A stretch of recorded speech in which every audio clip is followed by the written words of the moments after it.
না, এর হলো চোরের উপর বাটপারি। সময় মতো করে নেই, অসময় এসা জালিয়াতি শুরু করছে। আর এই জালিয়াতির আঞ্জাম দিচ্ছে আমাদের দেশের কিছু হুজুররা। আর আঞ্জামের দলিল হলো তাদের যুক্তি। যুক্তিটা কি?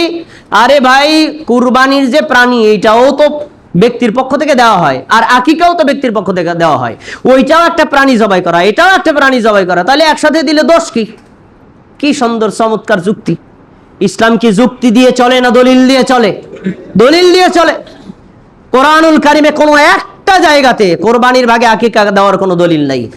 এরপরে একটা সহিহ হাদিসে কোরবানির ভাগে আকিকা দেওয়ার কোনো দলিল নাই, একটা জয়ীফ হাদিসও নাই, একটা জাল হাদিসও নাই। রাসূল সাল্লাল্লাহু আলাইহি ওয়াসাল্লাম নিজে অথবা সাহাবায়ে কেরাম কুরবানির ভাগে আকিকা দিয়েছেন তার কোনো দলিল নাই, শুধু যুক্তি দিয়ে চলছে।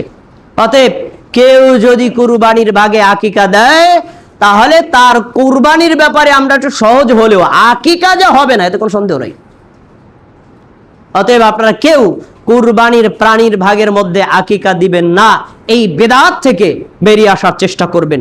আল্লাহ রাব্বুল আলামিন আমাদের সবাইকে আজকের এই খুতবায় কুরবানির বিধান এবং মাসআলা সম্পর্কে যেগুলো জেনেছি আমাদের সবাইকে আমল করার